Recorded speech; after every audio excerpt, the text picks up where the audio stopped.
Hello.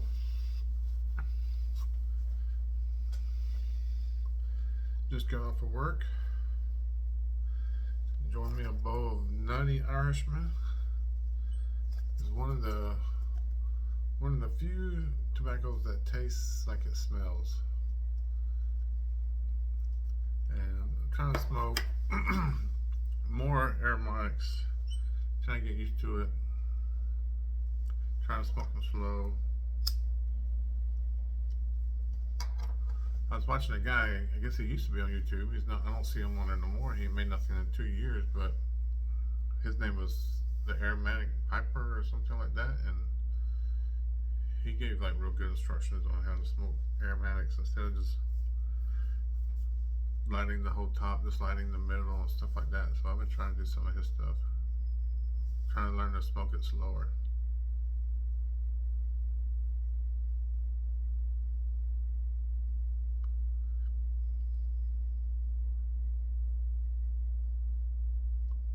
Yeah, but if you ever want a good sweet tobacco and smells good room note, a Nutty Professor for sure is one. A Nutty Irishman for sure is one. This is also going to be my Beautimus, Megamus, Maximus entry. This pipe.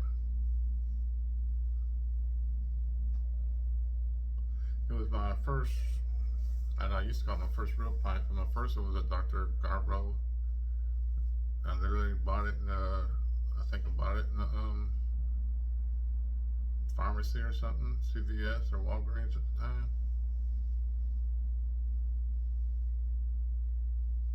This was the first one to me at the time, 98 I think. I was working in Fort Fisher outside of Wilmington, North Carolina. If you've ever been there, you've probably heard of Davidson Sons. Now it's the Sun runs it. But I bought this pipe here as a, I think it was a Savinelli second or something. It's called Di-Monte. I bought several more since then. None of them looks like this one. None of them smokes quite like this one. I see some on eBay now that looks like it's got the same band and everything on it. But they always want a lot more money. They want more money for them now than when they were new. I swore I spent only $60 on this one. Maybe not that much. That's back when I first started smoking. Me and my brother-in-law both. First pipe we bought, first tobacco I bought was in Greensboro, in North Carolina. So he's called a pipe in the pint, or pint in the pipe. I forget which one it is. And they were barely just opening up then. I think since then, I know they got one outside the beach in Oak Island. And I think they got another location now. They got several locations now, but we used to go in there, and that's like the first person we actually talked to show you how to pack a pipe. The owner, a real nice guy. And we would literally we wouldn't even mess with no tins. Everything was all bulk. There was literally kids in the candy store because like an ounce was like $1. So if you had $10, you're like, give me some of that. What's this one taste like? Let me smell that one. And he'd try to explain to us, this is I don't think anybody's thinking vapor or nothing back then, but it was mainly just English, Virginia, and aromatics. And everything was lane blends in the bulk.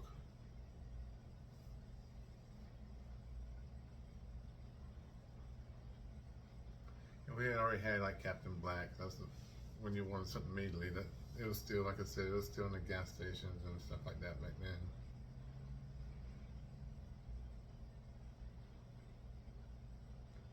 So we get the 1Q, I forget all that. I remember HDL being the first one he called it English. We had the RPL 7, I think it's called. I have to look at it, see, but I think it's RP7. It was almost a fruitier one. Then we got into the ones they called theirs that would be like the apple flavored and the caramels and the, you know, all them, the chocolate cake or whatever. We're just trying everything. Then there also I bought my first tin, which was Blue Note by Dan Tobacco. I don't know if I'd recommend that one to be somebody's first tin. I guess they smoked a bunch of books already, but we were not really smoking them. We were just burning them up, dumping out the pipe, packing it again, trying another flavor, packing it again.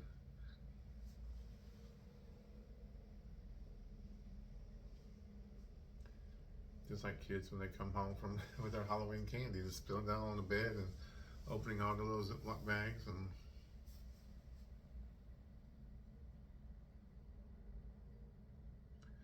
it's much later though. This one I bought this, and my favorite tobacco at the time, which I think was St. James Woods.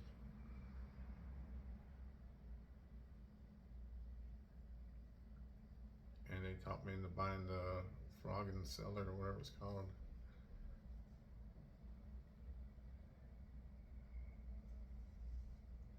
I liked it too, but I always liked the Dark Star, and I always liked St. James Woods.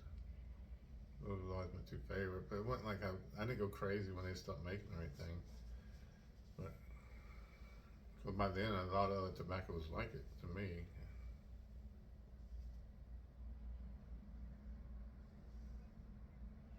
It seems like then Dan Tobacco, like, it was one of them tobaccos that was just like in the back shelf that you overlook a lot. And now it seems like, even when back in the, it seemed like in the,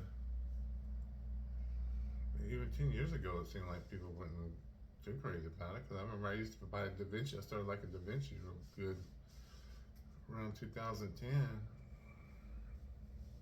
And now all of a sudden it's like you can't find it no more. It's like I always get some jarred up, because to me it was always better like 3 or 4 months later to being in a jar.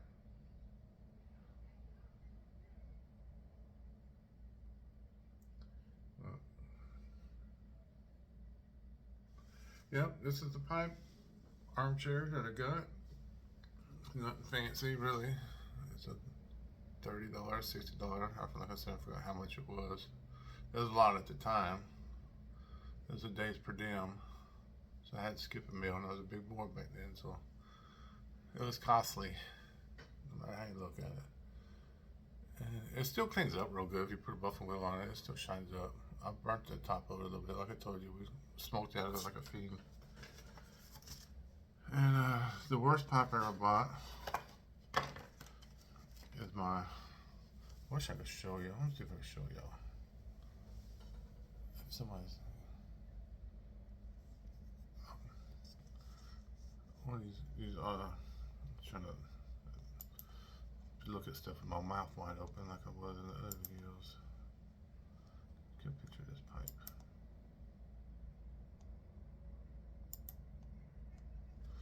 Yeah. Here, let me see if I grab this. Can you see the computer? You see that picture?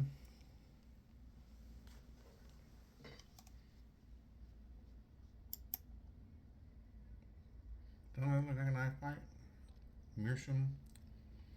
Some kind of weird stem? Maybe it didn't me.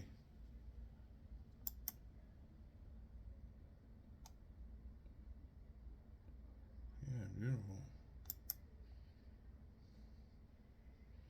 Got a nice little design in it.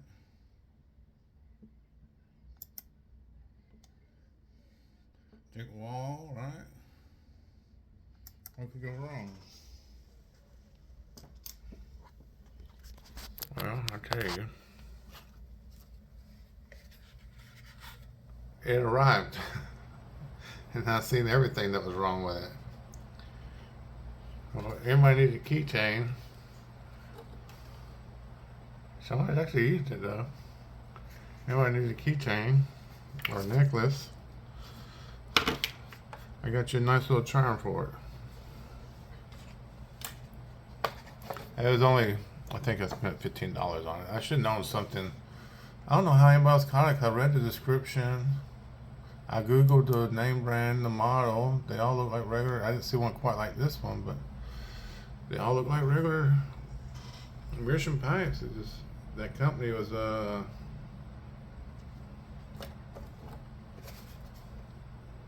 Jersey, I think it's called. Oh, Pioneer. Yeah, genuine block Meerschaum by Pioneer. And then he says deluxe on it. Cocktail hour. Pioneer Pipes Company. And I googled a bunch of them. They look big. I read the description. It said nothing about miniature or how many inches it was, but they got me for $15 and probably cost they probably cost about $10 to ship it. Congratulations on your 5 years. Hope you're around YouTubing. Don't disappear like a lot of the other people do. A lot of people I used to love watching, and all of a sudden they just drop off the face of the earth.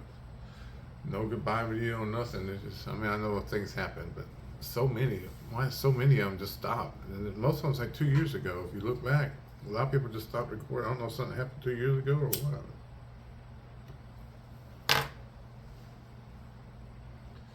But if you want a miniature Meerschaum, let me know. I got one.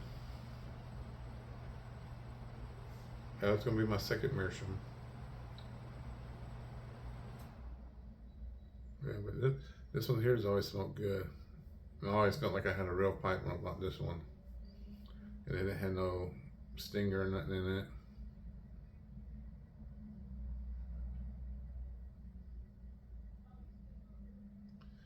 And there's always, still trying to find another one. If I can find one close to it without spending another $70 on one. Because like I said, it was like a second.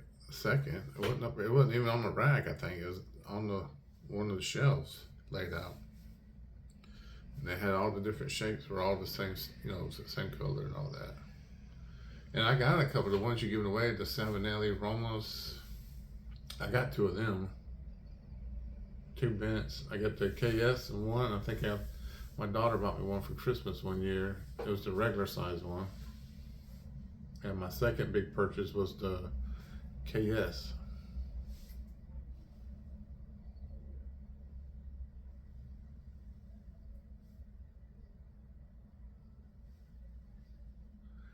Well, y'all have a good day.